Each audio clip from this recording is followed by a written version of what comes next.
స్తోత్రం స్తోత్రం తండ్రి.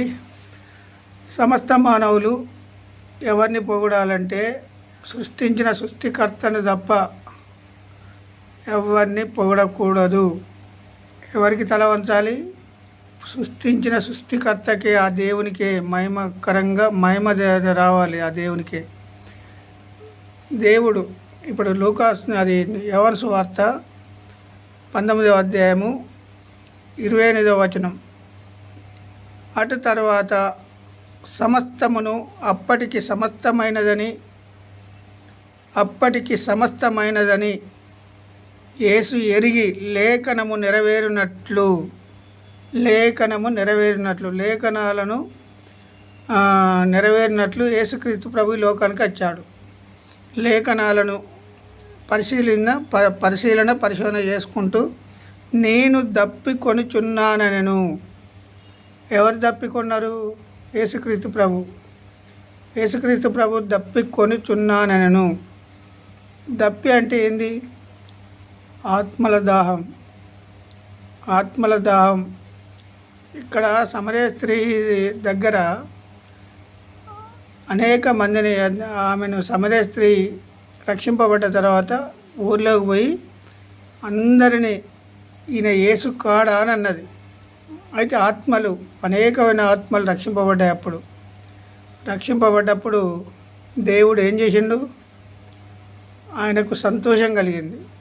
యేసుక్రీస్తు ప్రభువుకు ఆత్మల రక్షణ కొరకే ఈ లోకానికి వచ్చిండు. నశించిన దానిని వెతికి రక్షించుట కొరకు మనిషి కుమారుడు ఈ లోకానికి వచ్చాను అన్నాడు. ఆత్మల దాహం కొరకే దప్పికొనుచున్నానంటే నీళ్లు కాదు ఆయన తాగేది. ఇప్పుడు నేను ధూప అవుతుంది, నాకు దప్పికొనుచున్నాను అని అంటే నాకు నీళ్ళు ఇస్తారు. కానీ యేసు ప్రభువుకి ఏం కావాలి? ఆత్మల దాహం. ఆత్మలు రక్షింపబడాలి. ఈ లోకంలో ఆయన అరచేతుల మీద చెక్కి మానవులను ఈ లోకంలో పుట్టించాడు. ఆయన అరచేతుల మీద చెక్కి ఈ లోకంలో పుట్టిస్తే మానవుడు దేవునితో ఉండలేక అపవాది చేతిలోనికి జారిపోయాడు. అపవాది చేతిలో జారిపోయిన మానవుణ్ణి మళ్ళా ఆయన చెంతకు చేర్చుకోవడానికి ఏం చేసిండు? దప్పికొనుచున్నాను అని అన్నాడు. అయితే ఈ మానవులు ఏం చేస్తారు?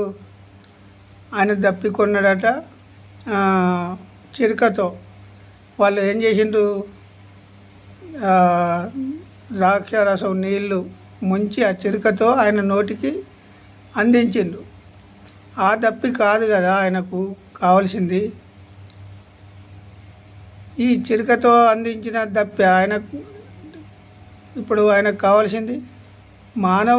మానవ శరీరంతో ఉన్నాడు. ఈ లోకంలో అందరినీ రక్షించుకోవాలి, అపవాది చేతిలో నుండి విడిపించాలి అని అనుకొని ఏం చేసిండు? నా ప్రాణం పెట్టుచున్నాను. ప్రతి మానవుడు, ఆలోచన లేని మానవుడు ఈ లోకంలో ఉన్నాడా? ఏదో ఒక ఆలోచన, దేవుని ఆలోచన కాదు వీళ్ళకు ఉండేది. నేను ఇది చేయాలి, నేను అది చేయాలి, నేను ఇది కనుగొనాలి, నేను అది కనుగొనాలి, నేను సైంటిస్టును కావాలి, నేను ఇది కావాలి, నేను అది కావాలి. అంతా అపవాది ఆలోచనలతోటే బ్రతుకుతున్నారు మానవులందరూ. వీళ్ళందరినీ తప్పించి ఏం చేసిండు? తప్పించాలని యేసుక్రీస్తు ప్రభు శరీరధారిగా ఈ లోకానికి వచ్చి 33.5 సంవత్సరములు ఈ లోకంలో ఉండి 3.5 సంవత్సరాలు మానవులకు బోధించి ప్రాణం పెట్టే అంతగా మానవులను ప్రేమించాడు. మానవులు నాటి నుండి నేటి వరకు ఇప్పటి వరకు అర్థం చేసుకోలేదు. నేను దప్పికొనుచున్నాను అని అనను. ఇప్పుడు దప్పి అంటే పరలోకానికి ఆత్మలను చేర్చాలనే ఓ దాహం. ఆత్మలను చేర్చాలి పరలోకానికి. దేవునికి కావాల్సింది అది.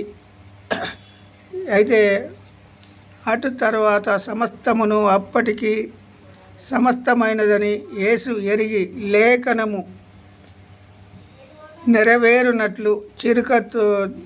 నెరవేరునట్లు నేను దప్పికొనుచున్నాను అనెను. అయితే ప్రవక్తలు ప్రవచించిన వాటిని అన్నిటినీ యేసుక్రీస్తు ప్రభు నెరవేర్చుకుంటూ వచ్చిండు. అయితే నెరవేర్చుకుంటా రాకపోతే ఈరోజు మనం రక్షణలోనికి వచ్చేవారం కాదు. దేవుడు తయారు చేసిన ఈ దేహము ఏం చేస్తాడు? ఎవరికి వారు నేను నా తెలివి యథార్థవంతులుగా పుట్టించిండు. అందరిని సమానత్వంగా తల్లి గర్భంలో పుట్టిస్తే ఏం చేసిండు?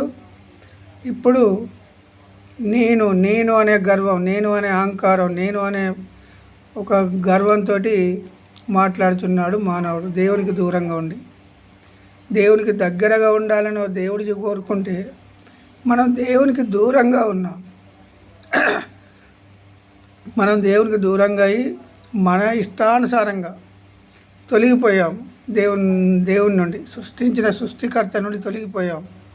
సృష్టించిన సృష్టికర్త నుండి పోకుండా ఉండాలంటే దేవుడే మరణ శాసనం రాసిన వాడే మరణించితేనే కానీ, అంటే శరీరధారిగా వచ్చి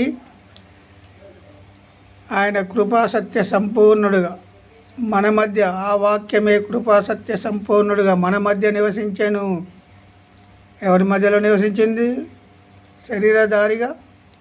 ఆ వాక్యము శరీరధారి అయి కృపాసత్య సంపూర్ణుడుగా మన మధ్య నివసించాను. మన మధ్యలో నివసించాను దేవుడే. మన మధ్యలో నివసించిన దేవుణ్ణి దప్పి కొనుచున్నాను అని అన్నాడు. దప్పి అంటే దాహము, ఆత్మల దాహము. అయితే శిష్యులు ఏమడిగారు? మేము ఆహారం తెచ్చాము ప్రభువా, నువ్వు ఆహారం తీసుకొని నీళ్లు తాగు అని చెప్పినప్పుడు నాకు కడుపు నిండింది. నేను ఈ ఆత్మల దాహం ఉంది కనుక ఆత్మలను రక్షించుకున్నాను కనుక తండ్రి చెప్పిన మాట ఏదైతే ఉందో అది నేను నెరవేర్చాను అని దేవుడు పలికాడు. దేవుడు పలికితే ఈరోజు మనందరము జీవంతో ఉన్నాము. జీవం లేని మానవుడు ఈ లోకంలో ఉన్నాడా? ఒక్కడు కూడా లేడు. జీవం పోయిందంటే సమాధులతోటకు పోవాలి. మనం సమాధులతోటకు పోకుండా ఆయన మనను నిత్యము కాపాడుతున్నాడు. దినదినము మన ఆయుష్కాలం పెంచితేనే మనం ఈరోజు బ్రతికి ఉన్నాము, జీవంతో ఉన్నాం కనుక దేవుని మాట, సృష్టించిన సృష్టికర్త మాట వినాలి. మనుషులు చెప్పే మాటలు కాదు మనం వినేది, దేవుడు చెప్పిన మాటలు వినాలి. దేవుడు చెప్పిన మాటలు విన్నట్టయితే మనం ఎప్పుడు ఈ మనుషులు ఈరోజు ఈ మాటలు చెప్పిన వాటిని వాళ్ళు నెరవేర్చలేరు. దేవుడు చెప్పిన మాట, ఇచ్చిన మాట నెరవేరుస్తాడు. కనుక మన దేవుని కృపను బట్టి ఈరోజు బ్రతికి ఉన్నాము. దాహము, ఆత్మల దాహం కొరకే వచ్చిండు. ఆత్మలను రక్షించడానికే, నశించిన దానిని వెతికి రక్షించుట కొరకు మనిషి కుమారుడు లోకానికి వచ్చాను.